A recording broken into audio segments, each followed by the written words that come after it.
consistent training is the key. I get good sleep, which is where all the magic happens, and I get stronger. A lot of people can get up to 25.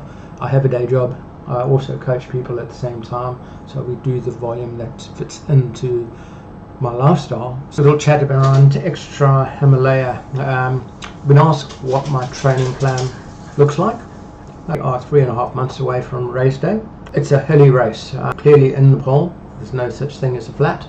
Hour in the water, nighttime swim, only get out the water pretty much at sunrise.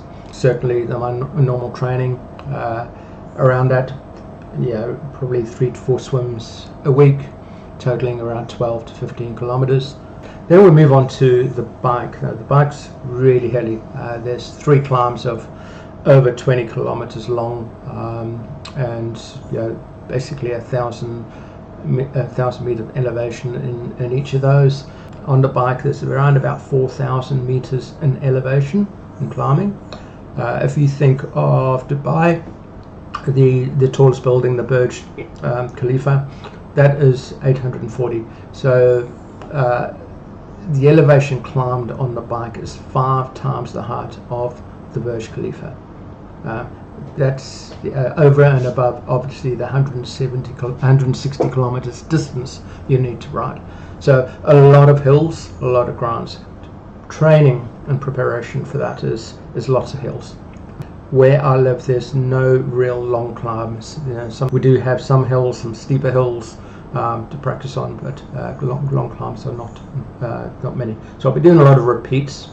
I'll also be spending a lot of time on the trainer, because there I can get some low cadence resistance for about the time of one of those 20 kilometers climbs.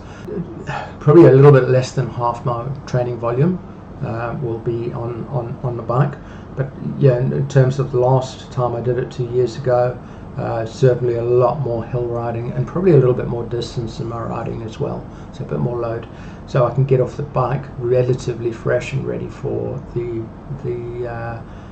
trails. And onto the run. It's basically straight uphill. It goes from 1,750 meters at the beginning of the run right up to 4,000 meters. So it's 2,250, equivalent to pretty much just under 3 times the height of Burj Khalifa. The winners do it in about the run alone, in about 10 hours. So that's averaging 4 kilometers per hour, more or less. Going up is one thing, coming down at night under lights on really rough trails is probably just as slow as going up. Last time I trained for Himalayas, I did a lot of running, trail running, assuming I'd be running 60-70% of it.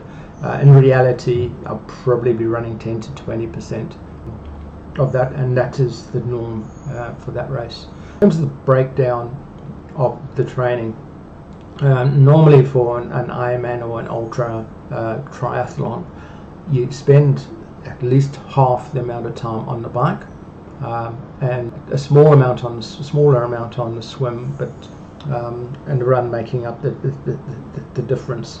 So it'll probably go in 5, 3, 2 in terms of ratios.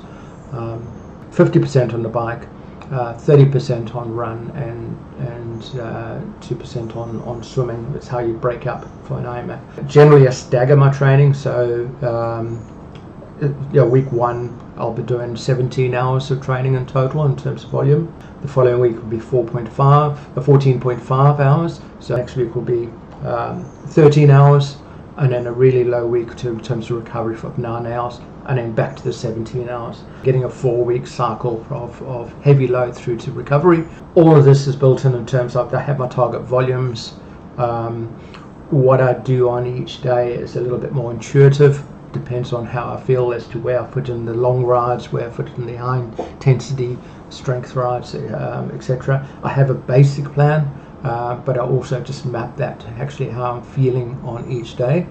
So that's the plan, between 17 and 13 hours per week, with a 9-hour recovery week, 4-week cycle, lots of hills on both bike and run, lots of specific training for the conditions, and rest and recovery in between these training sessions.